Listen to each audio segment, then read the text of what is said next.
வணக்கம். காரடையான் நோன்பு உருவான வரலாறைப் பற்றி பார்ப்போம். மாசியும் பங்குனியும் கூடும் வேளையில் நோற்கப்படுவது காரடையான் நோன்பு. மாசி மாத கடைசி நாள் இரவு ஆரம்பித்து பங்குனி முதல் நாள் காலையில் இந்த விரதத்தை முடிப்பார்கள். இந்த விரதத்திற்கு காமாட்சி நோன்பு, கௌரி நோன்பு, சாவித்திரி விரதம் என்று சொல்வார்கள். சுமங்கலி பெண்கள் தங்கள் கணவரின் ஆயுள் விருத்திக்காக காரடையான் நோன்பு அனுஷ்டிக்க வேண்டும். கார்காலத்தில் விளையும் நெல்லை குத்தி பச்சரிசி மாவுடன் இனிப்பு கலந்து தயாரிப்பதே காரடை ஆகும். மந்திர தேசத்து மன்னன் அஸ்வபதியின் மகள் சாவித்திரி வீரத்தில் சிறந்தவள். இவள் ஒரு நாள் வேட்டைக்குச் செல்லும் போது தியானத்தில் இருந்த சாளுவ தேசத்து இளவரசன் சத்தியவானை பார்த்தாள். அவனது தந்தை ஒரு போரில் நாட்டை இழந்து விட்டார். அதனால் காட்டில் மகனுடன் வசித்தார். பார்வையற்ற பெற்றோரை சத்தியவான் அன்புடன் கவனித்து கொண்டான். அவனையே திருமணம் செய்வதென்று முடிவு செய்தாள் சாவித்திரி.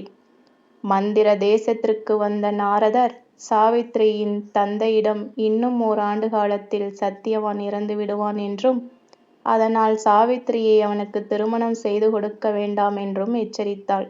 ஆனால் சாவித்திரி விடாப்பிடியாக சத்தியவானையே திருமணம் செய்து கொண்டாள்.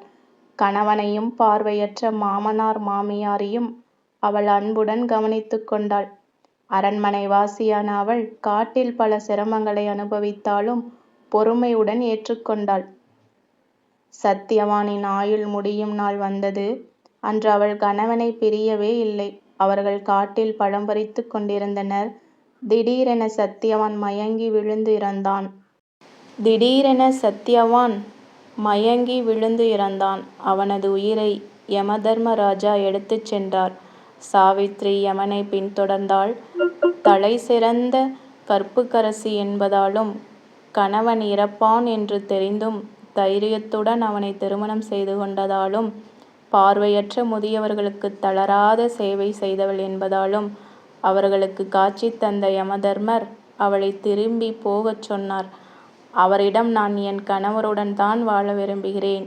நான் பதிவிரதை என்பது உண்மையானால் அவரது உயிரை திருப்பித் தர வேண்டும் என கேட்டாள்.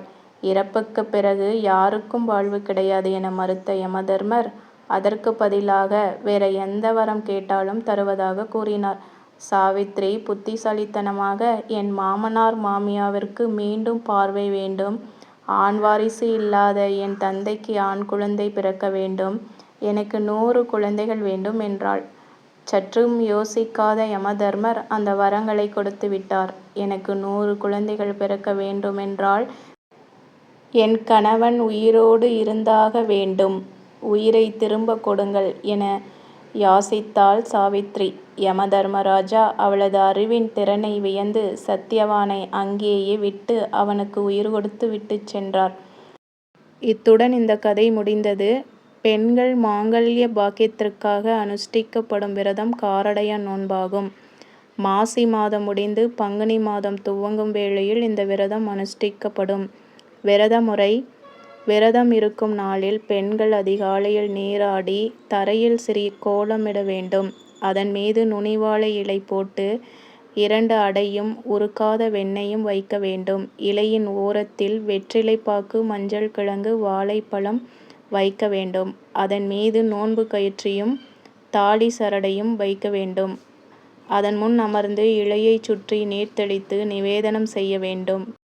பின்பு நோன்பு சரடை பெண்கள் தாங்களாகவே தங்கள் கழுத்தில் கட்டிக்கொள்ள வேண்டும். நோன்பு கயிற்றை இறைவன் படங்களுக்கும் சாற்ற வேண்டும்.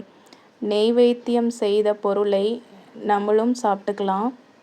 மஞ்ச கயிற்றை கட்டிக்கொள்ளும் பொழுது சொல்ல வேண்டிய ஸ்லோகம்: உருகாத வெண்ணெயும் ஓரடையும் நான் நூற்றேன், ஒருகாலும் என் கணவன் என்னை விட்டு பிரியாதிருக்க வேண்டும் அம்மா என்று காமாட்சி அம்பிகையும் மகாலட்சுமியையும் பிரார்த்தனை செய்ய வேண்டும். நன்றி.